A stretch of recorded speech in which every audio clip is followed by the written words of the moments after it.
Hey guys, this is Jamie and Lola Tallulah, Poetspice, and I am here to do another installment of the Steampunk Fantasy collab with myself and lots of other ladies who are joining in. So, yay.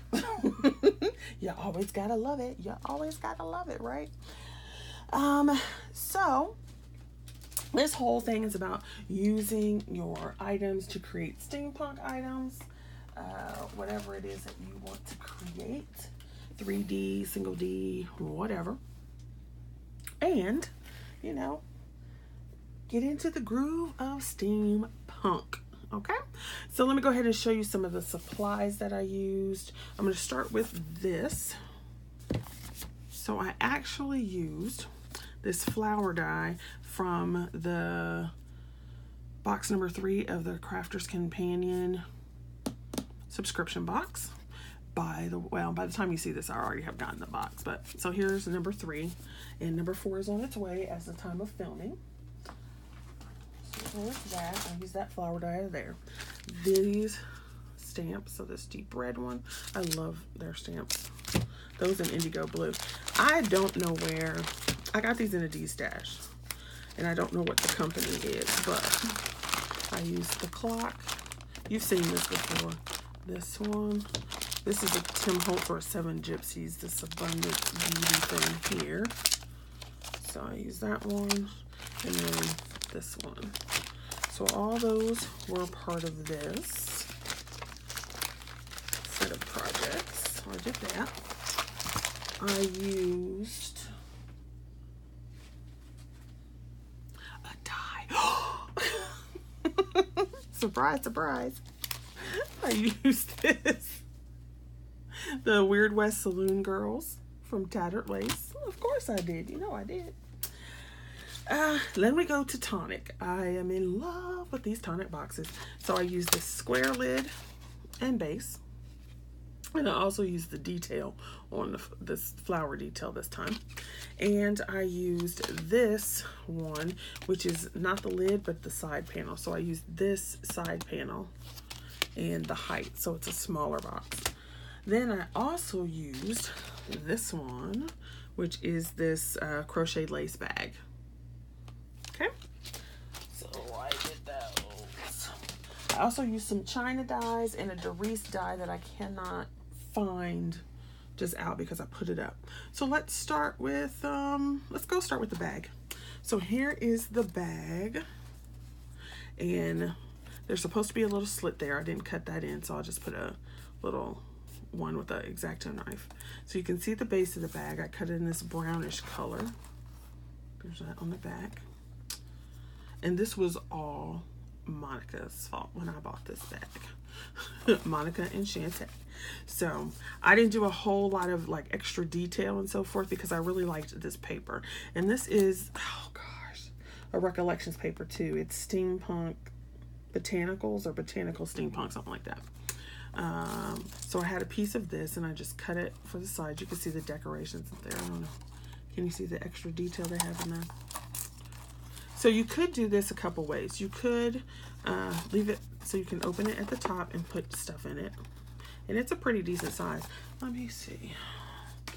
The bottom of the box is roughly like 3 1/4, and to there it's roughly 6 1/4. So that's not too bad. So you can get a few things in there. But I really like the paper, so I didn't want to like cover it up with things. I did want to put a little tag, so I just cut a regular, it might have been a Tim Holtz tag, I don't know. And this is the flower that I made using that die from Crafter's Companion. And then I just put this button thing in here. So, my little black flower. And then I just tied it on with some ribbon. So, makes a cute little box, bag, I should say, little bag. And there you go. So then I was making some stuff and I was like, well, let's use up some of these scraps we got going. So I made 4 little, they're 2 1/4 by, or 2 1/2 by 3 1/2. So they're actually ATC size, but they're cards.